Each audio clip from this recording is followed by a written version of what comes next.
NG5 న్యూస్కు స్వాగతం.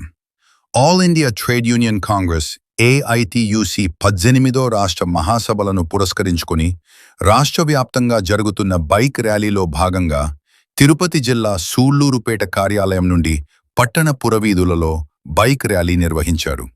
అనంతరం బస్టాండ్ కూడలి వద్ద AITUC నియోజకవర్గ ప్రధాన కార్యదర్శి ఇలపా నాగేంద్ర మాట్లాడుతూ కేంద్ర రాష్ట్ర ప్రభుత్వాలు అనుసరిస్తున్న కార్మిక వ్యతిరేక విధానాలను నిరసిస్తూ యావత్ కార్మిక లోకం ఉద్యమ బాట పట్టిందని, ఈ నేపథ్యంలోనే 4 లేబర్ కోడ్లను రద్దు చేయాలని, 8 గంటల పని విధానాన్ని కొనసాగించాలని, కనీస వేతనం 26,000 రూపాయల అందించాలని, మహిళలకు పని ప్రదేశాల్లో ప్రత్యేక సౌకర్యాలను కల్పించాలని, సమాన పనికి సమాన వేతనం ఇవ్వాలని పోరాడుతున్న AITUC 18వ ఆంధ్రప్రదేశ్ రాష్ట్ర మహాసభలు ఈ నెల 26 నుండి 28వ తారీఖు వరకు తిరుపతి పట్టణంలో జరుగు మహాసభలు జయప్రదం కోరుతూ ప్రతి కార్మికుడు కలిసి రావాలని పిలుపునిచ్చారు.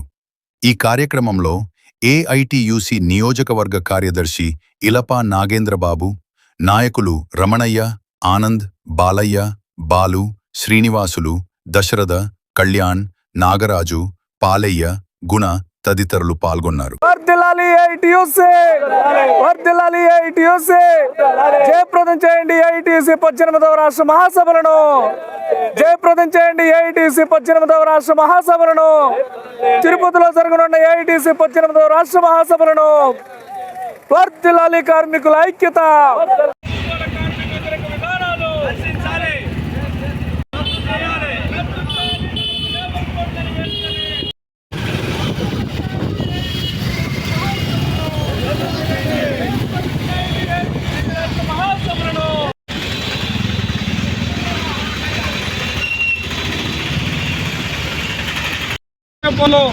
కార్మికులందరినీ ఏకతాటి మీద నడిపి స్వాతంత్ర సముపార్జన చేసినటువంటి All India Trade Union Congress AITUC 1920 October 31వ తేదీన ఆవిర్భవించినటువంటి కార్మిక సంఘం.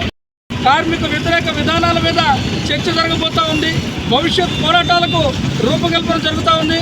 మరి ఏదైతే 4 లేబర్ కోడ్లను తీసుకొచ్చారో ఈ 4 లేబర్ కోడ్లను రద్దు చేయాలని, అట్లాగే కార్మిక వ్యతిరేక విధానాలను అవలంబిస్తున్నటువంటి కేంద్ర రాష్ట్ర ప్రభుత్వాలు నరేంద్ర మోడీ అనుసరిస్తున్నటువంటి నయా ఉదారవాద, నయా ఫ్యాసిస్టు విధానాల ద్వారా కార్మిక లోకానికి తీరని అన్యాయం జరుగుతామని చెప్పేసి ఎలుగెత్తి చాటుతూ ఈ రాష్ట్ర మహాసభలు జయప్రదం కోరుతూ కార్మిక లోకమంతా కూడా రేపు 26వ తారీఖున తిరుపతి పట్టణంలో జరగబోయేటువంటి భారీ ప్రదర్శన బహిరంగ సభల్లో పాల్గొనాలని చెప్పేసి విజ్ఞప్తి చేస్తా ఉన్నాం.